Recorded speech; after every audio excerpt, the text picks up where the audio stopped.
Hello everyone, that Manga Kid here to give my first impressions of Skip and Loafer by Misaki Takamatsu.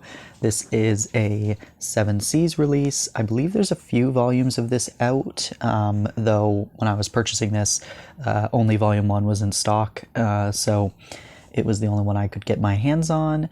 But I have to say, this is one of the first romance series in a very long time that has me extremely excited.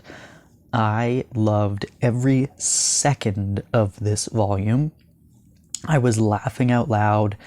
It's charming. The art is pretty good. It's just super exciting to me. And I cannot wait to get my hands on more of this. I don't know how many volumes this is, and I'm not sure if it's done or not. Looks like it's from 2019 in Japan, so it seems like a fairly new series regardless. I'm not sure how long it is, or if it's ongoing. But anyway, our story follows Mitsumi, who is from a very small town. She's gone to Tokyo for high school. It is the typical, I've moved to the big city, I'm new to the big city sort of story, except this one just feels so refreshing because she's very smart, and quite actually cocky about her academic abilities. Clearly she's from a small town where she was the smartest person and is, fully expecting that she's going to be the top of her class and that everything's going to go smoothly, and she has this whole life plan, very ambitious, and just is like, I've figured everything out. But she gets to Tokyo, she's on her way to school the very first day, and she gets completely lost. She cannot figure out the bus system. She's defeated, she's nervous and anxious about the fact that she's late for the opening ceremonies, and it's just a mess. So she's basically completely given up. She's against a wall with her forehead against the wall, and just is like, I don't know what to do. And this guy Shima, who is wearing the same school uniform, happens to see her and ask if she's okay, and she's like, I need you to show me how to get to school. And so he's like, oh, okay, yeah, sure. And he's clearly attractive, and clearly when they realize they're in the same class, she can tell, oh man, he's like really popular, and all the girls like him and the guys want to be friends with him and all these things.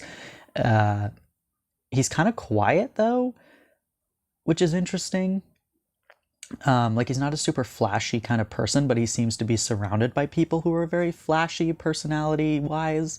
But he's taken an interest in her. He finds her fascinating. He thinks she's funny, and she's a bit of a dingbat. And the class kind of notices that about her. Not to mention the fact that she's kind of a fish out of water, and that she's not from the city, and so she's having a little bit of a difficult time making friends. She's still in contact with her best friend, who's still out in the countryside, and she's trying to project like that everything's great and everything's going fine, but her friend can kind of tell that she's nervous, and that things aren't entirely going to plan.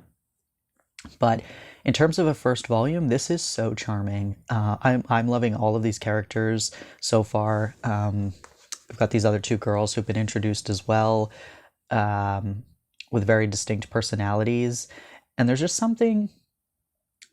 Like, this manga just seems to have there's something different about these characters.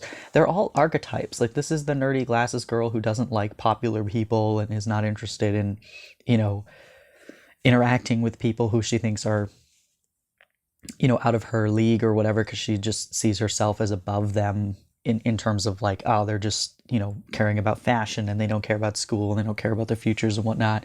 We have the gorgeous kind of stoic beauty of a girl who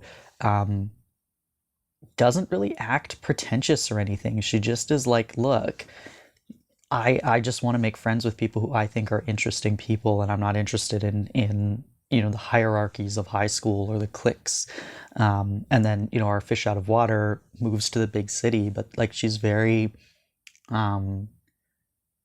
I don't know, there's just something about her personality that's so charming and different than what I've seen before. And him as well, like he's not the typical, womanizer popular guy. He's kind of quiet, but he's got clearly some secrets that are alluded to in this volume that we're going to find out about his past. And it's just very, very, very fun, and I really can't wait to see more of these characters, because it's just like the facial expressions are hilarious. Her reactions to things are so funny, and yeah, I can see us going through the general tropes of bullying um, and general like romance tropes and things like that. But because of the way that, like I mentioned, these characters are just slightly different than what you've seen before, um,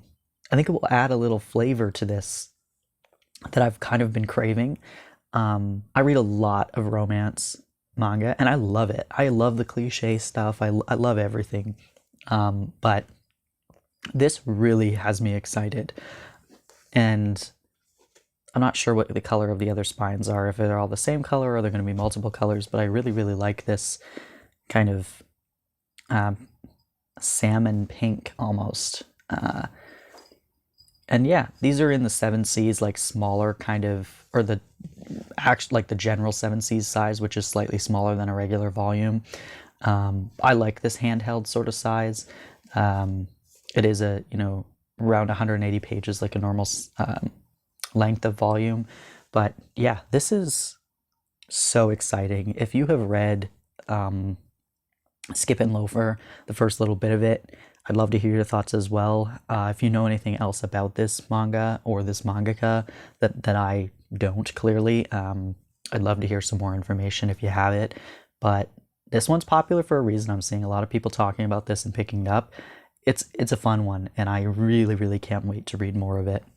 So thanks for watching.